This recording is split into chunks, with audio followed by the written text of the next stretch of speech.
Bien, vamos a saludar con el politólogo Ramón Méndez. Él es candidato a asambleísta por Canadá y Estados Unidos, por los migrantes. Vamos a conversar con Ramón estos próximos minutos. Ramón, ¿cómo le va? Buenos días, gracias por aceptar conversar con nosotros aquí en Ecuador en directo. ¿Estamos con la misma hora o no? Buenos días, Jaime. Buenos días a todo Ecuador en directo y a la patria entera. Acá es una hora más, pero casi iguales. Qué bueno. Distinto los que viven en Europa, allá son 7 horas, ¿no? Pero sí, hay una temporada que es la misma hora. Eso le iba a decir. Hay una temporada que es la misma hora, pero acá todavía se practica el añadir y el quitar una hora como se hacía antiguamente, tengo entendido, antes de mis tiempos en el Ecuador. La hora de Sixto, cuando habían los apagones de luz, creo que tú recién nacías. Que ni en pensamiento. No, ¿cuántos años tienes, Ramón? Tengo 30, nací en el 93. Entonces para no Sixto ya... Pues. Ya se había ido Sixto. Sixto estuvo hasta el 92. Perfecto. No, ya no había nacido. Bien, Ramón. Pensé que había sido más después. Ramón, ¿qué pasó con el voto en el exterior? Acá son distritos, allá ¿cómo le llaman? Circunscripciones. Circunscripción. Canadá y Estados Unidos. ¿Qué porcentaje de migrantes pudo votar? Solo de 100.000 empadronados, solo alrededor de 12.000 ecuatorianos y ecuatorianas en Estados Unidos y Canadá en esta circunscripción pudimos sufragar, apenas un 12%, más o menos. En España, Europa, lo que es Europa, Asia y Oceanía, que es la otra circunscripción, de 200.000 empadronados, apenas 25.000 más o menos pudieron votar, un porcentaje similar de 12% más o menos. Y también en la circunscripción de Latinoamérica y África del Caribe, donde es mucho menor el número de compatriotas migrantes, pudieron votar, de lo que tenemos entendido, alrededor del 50%, pero más de 300.000 personas, que son la mayoría en Estados Unidos y Canadá, Europa, Asia y Oceanía, más de 300.000 personas vieron su derecho al voto fraudado. Y quiero hacer un anuncio aquí. Ya se ha pronunciado el Consejo Nacional Electoral y ha resuelto anular las elecciones en el exterior y poder repetirlas. Y exigimos que sean de manera presencial, ya que el voto telemático no nos da aseguranzas, no nos da protección para la segunda vuelta tampoco. Imagínense los resultados que puedan tener. Y queremos recalcar que esto afecta no solo a las curules del exterior, o afectó no solo a las curules del exterior, sino también a los resultados de los escaños de asambleístas nacionales que se están peleando todavía. Lucio Gutiérrez está peleando con Liliana Durán de la Revolución Ciudadana la séptima curul. No, también afecta lo que pudo haber sido esos 300.000 votos en primera o segunda vuelta. En primera vuelta, cuáles hubieran sido los resultados en lo que era la primera vuelta del binomio presidencial, Luisa González, Andrés Arauz, Daniel Noboa, Otto Sonneborn, del cual acaban de hablar, ¿no? Entre otros. Entonces, esto tiene un impacto más allá de las curules del exterior, y quiero añadir que no solo es el colapso del voto telemático fallido y fatídico, esa ya es la cerecita del pastel, pero que también el CNE del Trujillato ha venido fraudando desde antes, porque más de 220.000 ecuatorianos, ecuatorianas que han llegado a Estados Unidos y Canadá en el último año, en los últimos 2 años, no se han podido empadronar. Entonces son personas que no han votado ni en el Ecuador ni en el exterior. Entonces añadamos los 200.000 personas, más de 200.000 personas que no han podido votar en estas elecciones, más las 300.000 empadronadas que no han podido votar, del cual solo 12% ha podido sufragar, y veamos cuántos votos eran ahí para la primera vuelta, para escaños de asambleístas nacionales y por supuesto para circunscripciones del exterior. Es algo muy preocupante, no solo para un partido, pero para toda la democracia ecuatoriana. Y anuncio, ya se han pronunciado, han recomendado anular las elecciones del exterior y que se tomen nuevamente estas elecciones. La reunión no estaba para las 11 de la mañana, ¿ya se reunieron hoy? Se pronunciaron anoche, se volvieron a instalar a las 12, a la medianoche, dijeron que se iban a instalar a las 9, luego por alguna razón decidieron instalarse a las 12 de la medianoche y ya se han pronunciado. Es más, hay un borrador, hay una imagen ahí de los observadores electorales donde se ve una pantalla, se ve el CNE y ahí hay luego un zoom de la pantalla que está hecha, y en la conclusión, si me permite leer la conclusión, sí, dice, y también la pasé a producción, dice en la conclusión, para no leer todo, con los antecedentes expuestos con la finalidad de garantizar el derecho al sufragio establecido en los artículos 61, 62 y 63 de la Constitución de la República del Ecuador, esta Dirección Nacional sugiere se declare la nulidad de las votaciones en las circunscripciones especiales del exterior de Europa, Asia, Oceanía, Latinoamérica, el Caribe, África, Canadá y Estados Unidos.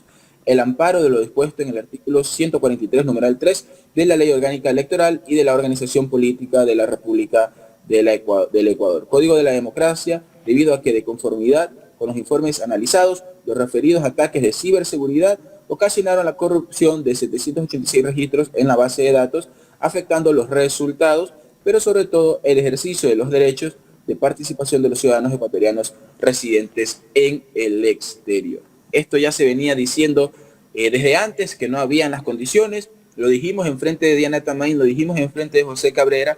Desde mayo hicimos inclusive cívicamente un video, migrantes de Europa, Asia, Oceanía, de Latinoamérica, África, el Caribe y de Estados Unidos y Canadá, el cual también se pasó a producción. Desde mayo ya veníamos denunciando que esto ya no era posible, que se habían demostrado fallas y peor, para una elección presidencial lo íbamos a aplicar. Lo quisieron aplicar, jugaron con nuestro derecho al voto, pero parece que han rectificado. Correcto. Tenemos un video, Jorge, ¿verdad? Sobre el anuncio. No, las trampas del voto telemático. Veamos para que la gente sepa qué es lo que ha pasado. Sobre el voto telemático, algunas alertas. Y un especial llamado a la autoridad electoral. Ya basta de experimentos fallidos. Los migrantes queremos democracia. Los migrantes tienen derecho a ejercer su voto. El pasado 5 de febrero, el CNE lanzó un plan piloto del voto telemático que no funcionó. Lo decimos claro. Lo dijimos claro. El voto telemático no fue un éxito. No fue un éxito. Fueron varias las incidencias reportadas, hasta 3 horas la plataforma del voto sin funcionar. Y así lo demuestran los datos. La plataforma no brindó garantías de calidad ni de transparencia. Nuestro derecho a la participación fue vulnerado por falta de recursos humanos y técnicos. Es por eso que exigimos que se mantengan las zonas de voto presencial de las últimas elecciones. España y Milán. Pero también que se doten los medios suficientes para hacer un proceso informado. Y segundo, para dar apoyo a todos los migrantes que sufren la brecha digital en todos esos lugares del voto telemático. No más improvisaciones, no más trampa para nuestra participación política. Los migrantes somos más que remesas. Con mi voto, el país gana. Si voto yo, mi país gana. Si voto yo, el país gana. Bueno, gracias a Abraham Verduga. Él es de Europa. Sí, un compañero migrante de Europa. Ahí estaban otros compañeros como Lori Endara, Orlando Choco, mi persona, Jenny Velasco. Más que algo político, fue algo cívico. Y este video se subió en mayo. En mayo, es decir, siempre lo anunciamos, siempre se denunció. Los asambleístas en funciones, Esther Cuesta, Gustavo Mateus, Mónica Palacios, entre otros, también ya habían mencionado estas fallas y les dijeron que habían 10 aros de seguridad, que no se debían preocupar por nada. Bueno, esos 10 aros de seguridad, hoy por hoy, por voz del propio CNE, fallaron y fueron hackeados por más de 7 países. Además de que habían glitches y habían truquitos para poder votar sin cédula y sin foto, ¿no? Bueno, si se aprobó repetir las elecciones, todavía no se sabe si es que ¿se lo va a hacer directamente con el voto telemático o va a ser mixto? Lo que hemos pedido es que sea presencial, esperamos que se cumpla, porque ya habíamos anunciado este tipo de problemas anteriormente con el voto telemático. ¿Qué nos asegura que en la segunda vuelta no vamos a tener problemas con el voto telemático? En una elección tan reñida, como normalmente son las segunda vueltas de 3, 2, 1%, ¿cómo sabemos que el voto del migrante no va a ser fraudado, que puede causar la diferencia en esa elección? Imagínense, de 300.000 empadronados, que solo el 12% pueda votar. No va a reflejar la voluntad popular. Imagínense que solo el 12% de Guayaquil, el 12% de Quito, el 12% de Manabí pudiese votar. Hubiesen tal vez hasta protestas en las calles. La voluntad popular de los migrantes, que mandamos más de 4.700 millones de dólares en las remesas, pero más que eso, tenemos los mismos derechos constitucionalmente hablando en el exterior como en el territorio nacional. Nuestra voluntad popular tiene que ser respetada. Exigimos que se repitan las elecciones presencialmente para asambleístas, debería ser también para presidente, pero lo más probable es que en la segunda vuelta electoral se vuelva a votar por la lista de asambleístas, porque vuelvo y repito, los asambleístas nacionales, este gran porcentaje que vive en el exterior, también afecta a esos escaños que se están peleando hoy por hoy. Entonces, los migrantes en el exterior merecemos respeto, hemos exigido repetición electoral ya, y creemos que lo hemos logrado, que sea presencial, ya que por boca del propio CNE, que estuvo aquí en la ciudad de Nueva York presencialmente, la señora Diana Tamaín y el consejero Cabrera, dijeron que no tenían recursos para socializar el voto telemático adecuadamente. Entonces aplican algo que costó más de $2 millones, que también tenemos que ver dónde se fue ese dinero, pero que el sistema no funcionó. Como es el voto telemático, lo aplican y no lo socializan. Hubieron cientos, por no decir miles de personas que acudieron a los recintos electorales normales, como aquí en Nueva York, el Queens College, el John Brown High School, o el Mott Haven Educational Center en el sur del Bronx, donde acudieron pensando que iban a votar y se encontraron con recintos cerrados y sin ningún tipo de información por parte de los consulados, sino compañeros haciendo acción cívica, acción patriótica, diciéndoles ahora la elección va a ser telemática. Entonces muchas personas se quedaron sin votar. Imagínense, acá la realidad es otra. Si ya se están empadronados, quieren decir que fueron voluntarios esos empadronamientos, porque el voto acá es facultativo, opcional.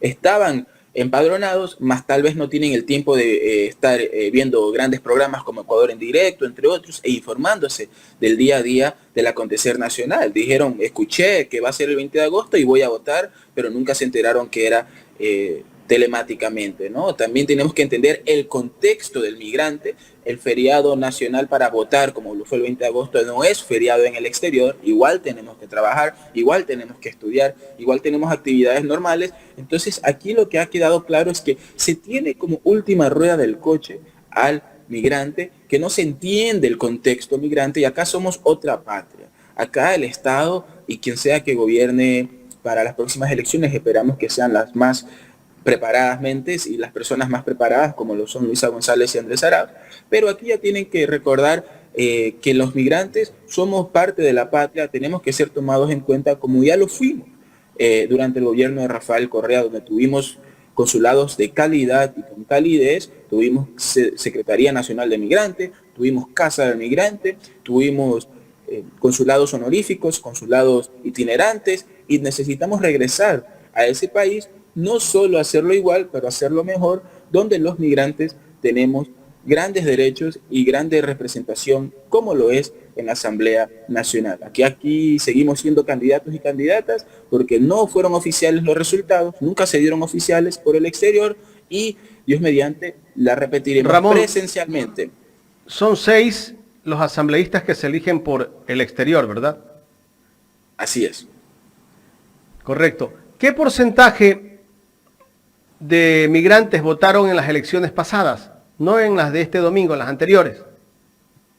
Siempre se dice que los migrantes votan más del 15%, a veces 14%, depende. Para la elección del 5 de febrero, al no ser una elección presidencial, al no ser una elección para asambleístas, que es lo que nos representan los migrantes, sino una elección seccional, alcaldes, consejeros, concejales, etcétera, lo cual no hay en el exterior, no hubo tal participación. Hubo un menos del 10%, y eso era uno de los grandes argumentos que se utilizaban para el voto telemático, ¿no? Se utilizaba el argumento de incrementar la participación ciudadana, pero hay que entender el contexto ecuatoriano. No podemos traer ideas de afuera abstractas y pensar que en el contexto ecuatoriano, un país donde hay apagones, un país donde siempre hay denuncias de fraude electoral, se puede aplicar algo como el voto telemático. En Estados Unidos, en las antiguas elecciones de Biden contra Trump, hubieron problemas con esto. Los partidarios de Trump acusaron de fraude, inclusive invadieron el Capitolio. En países como Alemania es ilegal el voto telemático, ya que no da las aseguranzas necesarias para tener elecciones democráticas y abiertas. Entonces nunca se debió aplicar para el Ecuador, más allá de lo que en teoría diga que va a incrementar la participación ciudadana. Vuelvo y repito, no se conoce el contexto del migrante. Aquí hay migrantes que tienen 40 años, 30 años, tienen la cédula plasticada, la antigua, donde fecha de expiración dice hasta la muerte. Entonces nunca iba a machear, a hacer match con la información del CNE. Compañeros que tienen o cédula o pasaporte. Si usted, Jaime, quiere votar y se le perdió la cédula y tiene un pasaporte, puede votar con su pasaporte porque está su foto, su fecha de nacimiento, está el número de cédula dentro del pasaporte también representado. Correcto. Pero en el sistema del voto telemático, en algunos casos solo te aceptaba o cédula o pasaporte. Entonces, ¿qué pasa si se te perdió la cédula, algo que no utilizas a diario acá? ¿Qué pasa si se te perdió el pasaporte? ¿Cómo saben que tenemos Wi-Fi? ¿Cómo saben que tenemos internet? Y si un día antes de las elecciones se me fue el internet, no pagué los megas, como decimos, no podía votar. Entonces, aquí se tiene que entender el contexto ecuatoriano del migrante, más de algo político, algo cívico, algo patriota, que tenemos que luchar los migrantes, que se entienda y que se nos tome en cuenta no solo como remesas, sino como ecuatorianos y ecuatorianas que somos, porque los migrantes merecemos respeto. Y los resultados que arrojó la elección del pasado 20 de agosto, ¿cómo quedaron las ubicaciones de los 3 primeros partidos políticos? Ha habido un gran ganador en estas elecciones del exterior con fraude, ¿no? Los resultados no oficiales. En Europa, Asia y Oceanía, donde teníamos 2 curules de la Revolución Ciudadana, ahora solo teníamos una curul de la Revolución Ciudadana con Gustavo Mateus y la otra del Movimiento Construye Lista 25 María Paula Romo. En Latinoamérica, África y el Caribe, lo propio, tenemos solo ahora con estos resultados no válidos una curul de la Revolución Ciudadana y otra curul del Movimiento Construye de María Paula Romo. En Estados Unidos y Canadá, donde teníamos una curul de la Revolución Ciudadana y la otra de Pachacuti, ahora tenemos una de Revolución Ciudadana y otra de Construye de María Paula Romo. Entonces el gran beneficiario, si nos queremos preguntar a quién benefició el colapso del voto telemático, fue la lista Construye de María Paula Romo, un partido que no ha tenido fuerzas acá antiguamente y fue el gran beneficiario con 3 curules que pueden ser la gran diferencia en una Asamblea Nacional en estas elecciones en el exterior. También hay que decir que Juan Fernando Velasco, ex candidato presidencial de este mismo movimiento de María Paula Romo, Movimiento Construye, hizo un tuit público, notorio, donde daba indicaciones de cómo votar, decían, me han pasado este dato, creo que es verdadero, y pueden votar si no les llega el código, porque nunca llega el código de confirmación para poder acceder al voto, y daba unos pasos donde haz flecha aquí, haz flecha allá, y puedes votar sin el código. Entonces, ¿cuántas personas votaron sin el código? Esto lo hizo público en un tuit. ¿Cuántas personas sabían de esto antes de que lo haga público? ¿Quiénes tenían esta información privilegiada? ¿Cuántos miles de personas votaron sin el código de acceso, es decir, fraudulentamente, sin el código de acceso antes que se haga público? Y justamente es este movimiento, no queremos hacer tampoco acusaciones en el aire, pero es evidente, este movimiento ha sido el beneficiario y el candidato o ex candidato de este movimiento, ahí están los twitters, ha sido el que ha hecho esto público. Entonces, coincidencias en Pascual. Te voy a preguntar si tú ayer pudiste ver las declaraciones de Juan José Illingworth, un ex legislador que dijo que acá en Ecuador, en las principales provincias donde ha ganado el correísmo, viven muchos delincuentes, narcotraficantes, criminales. ¿Y cuál era el otro término? No me recuerdo. Pero bueno, de esa manera insultó a la gente que votó por la RC. Tenemos el video, voy a rodarlo. A ver, lo que yo digo es que las dos cosas coinciden. Hasta ahí puedo llegar. ¿Por qué coinciden? Ya obviamente hay que elaborar una teoría. Puede ser que sea coincidencia, ¿no verdad? O puede ser que haya alguna relación, ¿no verdad? Recordemos que en su momento el presidente Correa impulsó el acercamiento con ciertos grupos pandilleros, etcétera, y podría existir una relación entre esa manera de actuar del correísmo con la votación final, pero no se lo puede demostrar. Lo único que se sabe es que la influencia, la mayor votación de ese movimiento está ahí. Hasta ahí yo puedo llegar, ¿no verdad? Sé muy bien que hay, de hecho, en Twitter hay muchas personas, qué sé yo, de Manabí, de Esmeraldas, y nosotros mismos en Guayas, que no estamos para nada felices de el nivel de actividad criminal alrededor del tráfico de drogas, ¿no verdad? Y no por eso quiere decir que nosotros que residimos en una cierta provincia con esta afectación, quiere decir que seamos simpatizantes por esa razón de tal o cual movimiento. Simplemente hay una coincidencia, por decirlo así, matemáticamente una correlación. Yo no puedo ir más allá que no sea, pues, indicar los datos. Si tuviera el vínculo, si tuviera estadísticas, claro, lo podría compartir con todo gusto, pero parto de esa, entre comillas, vayamos a algo que sí tenga sentido. Bueno, en pocas palabras, dice este señor que quienes votaron en las principales provincias de acá de Ecuador son delincuentes, traficantes y criminales, pandilleros también. Esto es, como siempre nos ha tratado la oligarquía, las élites, ¿no? Y le diría al analista de datos, correlación no necesariamente significa causación, o sea, causa. Que algo esté correlado no significa que sea causa y efecto. Entonces, esto evidencia nada más cómo ven las grandes élites, las oligarquías, los racistas, discriminan a la clase obrera, a los correístas en este caso, pero no a los correístas, sino que piensan que toda la clase obrera, toda la clase trabajadora somos correístas.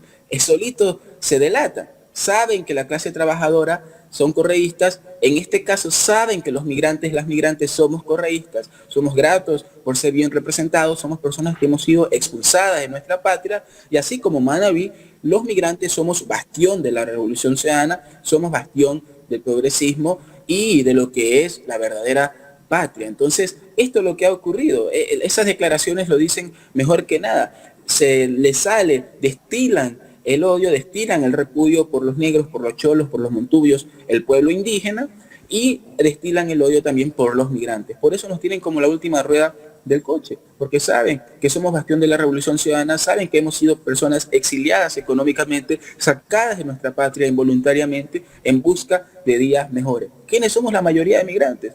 Personas humildes, personas negras, cholas, montubias, del Austro, de la Sierra Centro, personas de Manabí, muchas personas de Guayaquil. Entonces, ¿qué quiere decir? En Guayaquil ganó la revolución. En Guayaquil tenemos alcalde de la Revolución Ciudadana, en Guayas tenemos prefecta de la Revolución Ciudadana, lo propio en Quito, lo propio en Pichincha. Entonces la mayoría del Ecuador somos delincuentes, somos personas, como dice el señor Illing, por favor, estamos en el 2023, hay un auge de esta derecha neofascista en Argentina, en otros países. En el Ecuador quiere regresar disfrazada, esto lo digo ya como politólogo, no como candidato ni militante ni nada, como politólogo, viene disfrazada en alguien joven, viene disfrazada en alguien nuevo en la política, entre comillas, como el señor Novoa, pero no nos podemos dejar engañar, Jaime y audiencia y estimado país, querida patria. Es la misma gente de siempre, en una nueva envoltura, con un nuevo mensaje, como lo hacen en Argentina, como lo hacen en otros países, ahora lo quieren hacer en Ecuador. Tenemos que ir por las personas que son las más preparadas en lo público. Si quiere hacer plata, hágalo, no es pecado. Vaya a abrir el negocio, siga con sus empresas, pero aquí estamos hablando de lo público. Luisa González y Andrés Arauz son las personas mejores preparadas para administrar el Estado. Si usted piensa solo en ganancias y usted tiene 20 escuelas rurales y solo son pérdida, entre comillas, económica para el Estado, usted la va a querer cerrar y abrir las unidocentes como hacen ahora o como han hecho estos dos últimos gobiernos nefastos de Otto, de Lasso, de María Paula Romo, de Lenín Moreno. Pero usted como Estado, como estadista, como alguien que administra lo público, tiene que saber que eso tiene que mantenerse abierto porque su fin es proteger al desprotegido, ayudar al indefenso, y para eso está el Estado. Si el Estado no está para ayudar al que no tiene, al que necesita protección, si no está para equilibrar las brechas sociales, entonces ¿para qué está el Estado? Esto demuestra la discriminación y para eso estamos luchando la Revolución Ciudadana, para eso estamos luchando los patriotas y los migrantes en el exterior, para ser respetados como negros, como cholos, como montubios, pero también para ser representados como migrantes en el exterior, porque los migrantes merecemos respeto. Finalmente, Ramón, ¿qué recomendación le darías tú a los jóvenes, a ese voto joven? Yo a los jóvenes de mi patria, como un joven exiliado, expulsado de su país, les digo justamente esto: no dejemos engañar por los TikTok, no dejemos engañar tal vez por la apariencia. De que hay cosas buenas, hay cosas buenas. Nadie es completamente bueno ni completamente malo, todos somos seres humanos. Por aquí nos estamos jugando la patria, aquí nos estamos jugando un futuro que tal vez vaya bien, vaya mal, no lo sabemos, es una apuesta. Justamente me hacían esta pregunta en calidad de politólogo hace 2 días en una radio migrante de acá, y yo les decía, ¿qué se puede esperar para los migrantes con un gobierno que no sabemos qué pase? Pero con el gobierno de la Revolución Ciudadana ya supimos qué pasaba, ya tuvimos escuelas del milenio, ya tuvimos consulados de calidad y con calidez. Aquí hay que ir a la seguridad. El país necesita seguridad de la delincuencia, necesita seguridad jurídica, necesita seguridad laboral, necesita seguridad educacional, educativa, y aquí la seguridad se llama Luisa González, el bienestar se llama Luisa González, el trabajo se llama Luisa González. Los jóvenes de mi patria, las mujeres estarán mejor representadas con una mujer madre soltera, luchadora como lo es Luisa González, con un joven PhD en economía como lo es Andrés Arauz. La juventud está más representada en la Revolución Ciudadana que en ningún otro partido.